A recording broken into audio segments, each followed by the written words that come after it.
ne louper aucune notification de mise en ligne de vidéos, version PC, tu cliques d'abord sur s'abonner, ensuite sur la petite clochette. Mais ça ne suffit pas. Pour avoir toutes les notifications, tu cliques ici et ensuite sur enregistrer.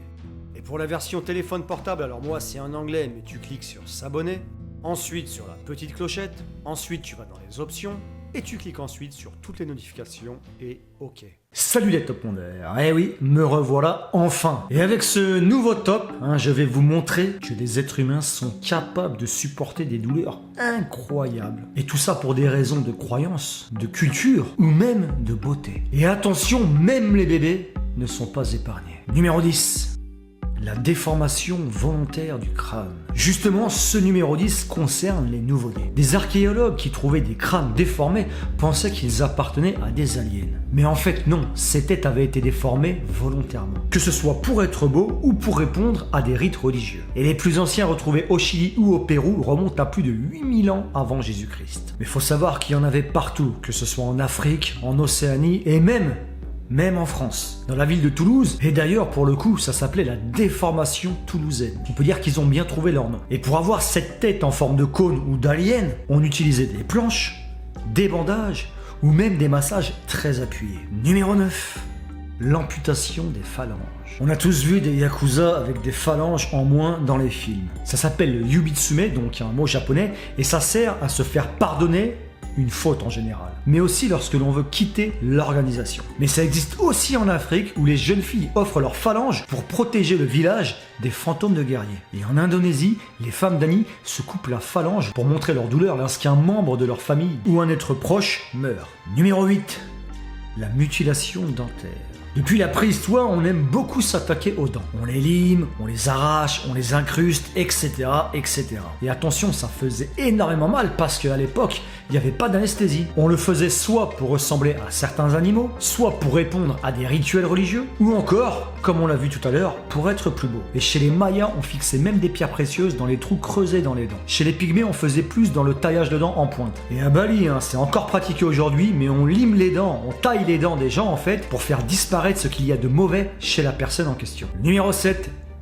L'écrasement de la poitrine. Dans la Rome antique, avoir une grosse poitrine, chez les femmes, bien entendu, c'était pas esthétique, c'était moche. Alors ce qu'on faisait, c'est qu'on utilisait la fascia, c'est-à-dire un long ruban et on serrait la poitrine avec. Et en Afrique, pour éviter les agressions sexuelles, les femmes essayaient par plusieurs moyens d'arrêter le développement de la poitrine des filles. Par bandage, par repassage avec des pierres plates chaudes, ou même par battage avec des spatules plates en bois. Il faut savoir que les filles subissaient ces tortures pendant des années. Numéro 6.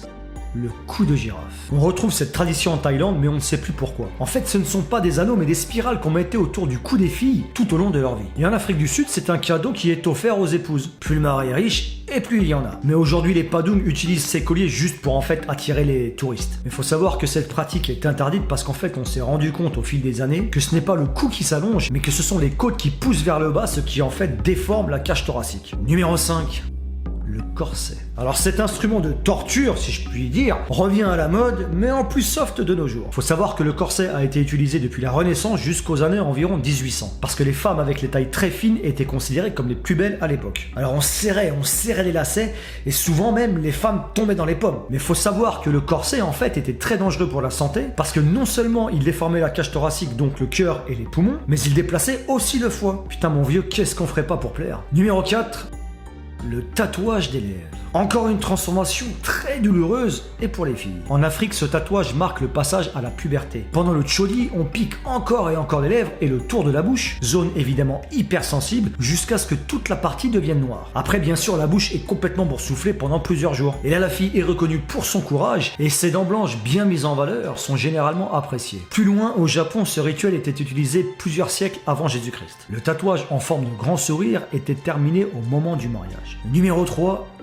L'engraissement. Et oui, l'engraissement est une transformation corporelle qui peut être voulue. Alors on connaît par exemple les sumo qui pèsent entre 140 et 150 kg, et cette tradition existe depuis 1500 ans environ, mais ça existe aussi en Afrique. Dans certaines tribus au Nigeria, on va gaver les jeunes filles en âge de se marier, c'est-à-dire environ vers 14 ans, pour montrer la richesse de la famille. A l'inverse, en Éthiopie, les hommes célibataires vont se gaver, et lors de la fête du village, le plus gros deviendra un héros à vie. C'est un peu différent de l'image du héros que j'ai dans ma tête. Numéro 2.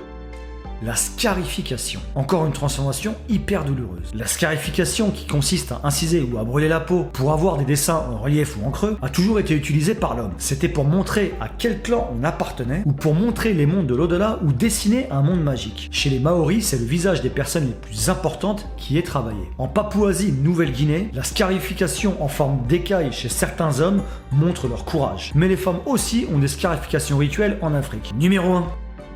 La trépanation. Rien que de voir la trousse de trépanation, ça fait flipper. En fait, sur tous les continents de la préhistoire jusqu'à la fin du 19e siècle, on faisait des trous dans le crâne pour soigner les gens. Ah ouais, tu m'as bien entendu. Mais pas seulement, c'était aussi utilisé lors de cérémonies religieuses ou pour se transformer. Certaines personnes étaient ainsi libérées des mauvais esprits, alors que d'autres faisaient ça pour élargir leurs capacités personnelles. D'ailleurs, Bart Hughes, en 1965, s'est lui-même trépané afin de libérer son cerveau. Donc en gros, soit il en a trop pris, soit il avait une case en moins. Et bien voilà, c'est terminé pour ce top 10 des transformations corporelles culturelles. Donc si t'as aimé la vidéo, je compte sur toi pour un max de likes. Tu me dis ce que t'en as pensé en commentaire. Si t'es intéressé, tu peux aller voir mon compte Instagram, Twitter, Facebook ou même Snapchat, t'as les liens dans la description. Et si tu l'as pas encore fait, je t'invite à t'abonner à la chaîne et à activer la petite clochette de notification pour ne louper aucune vidéo. Allez, ciao!